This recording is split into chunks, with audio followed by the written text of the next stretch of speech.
been talked endlessly already about being present. Being present here, being present there. It's kind of that old record that keeps running, and then people now are getting used to using it in their speech and in their life. But at the same time, just like the word love, being present is a lot of times is still an unknown thing. What does this mean and why?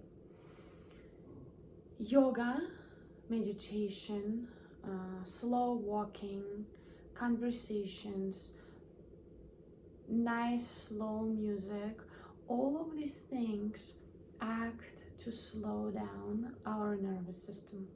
They act to activate parasympathetic system, which brings us to the state of rest and healing.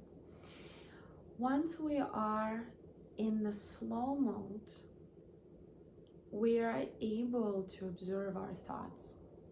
We are able to understand what is going on in our head, which is why meditation, which is why slow flow vinyasa yoga, which is why holding postures in yoga, which is why mindful eating.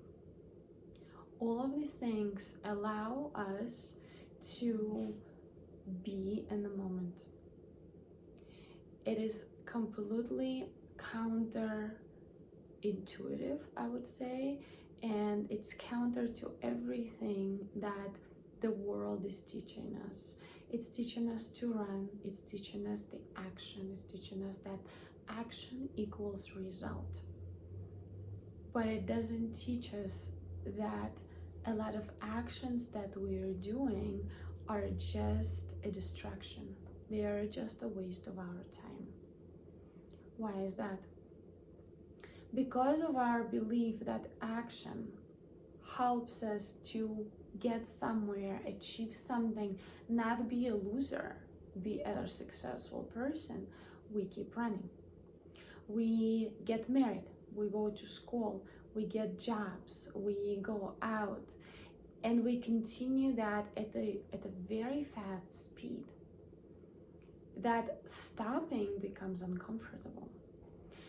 Why is stopping uncomfortable? Because the minute we stop, the minute we're in a meditative state, the minute we are with ourselves holding a yoga pose, the energy, the voice, the inner voice starts being heard.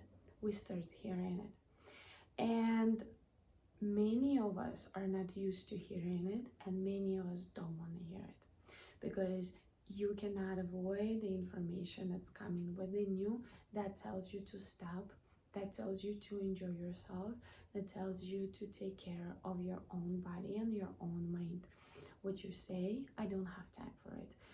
Let me keep running. So what happens eventually? The universe has its own ways to correct our journey. And it does it in subtle ways, in the beginning, in a way of a headache, in a way of a bad mood, maybe in a way of an argument or not feeling well.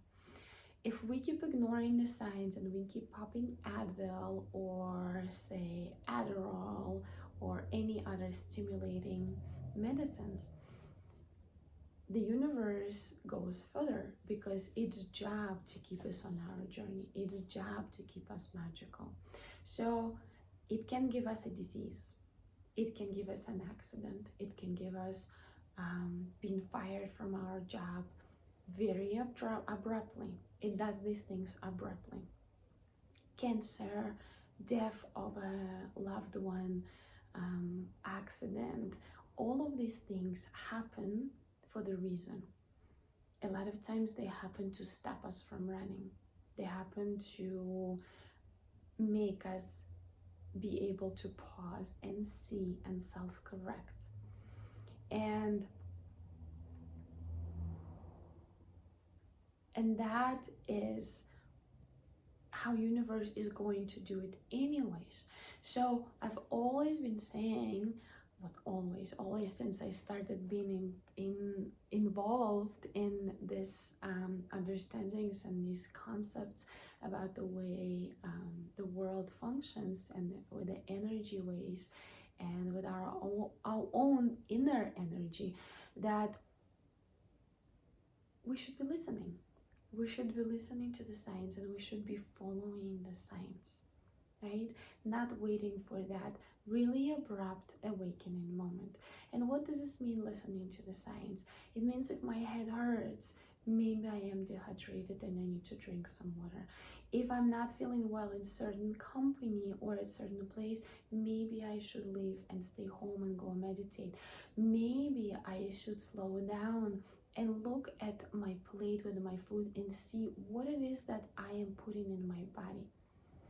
Once you start doing that, your energy shifts, your attention shifts, and you start noticing things around you that you never noticed before. And what you also start noticing, your own patterns. You start noticing your own traumas and you start connecting the dots where your current blocks are coming from.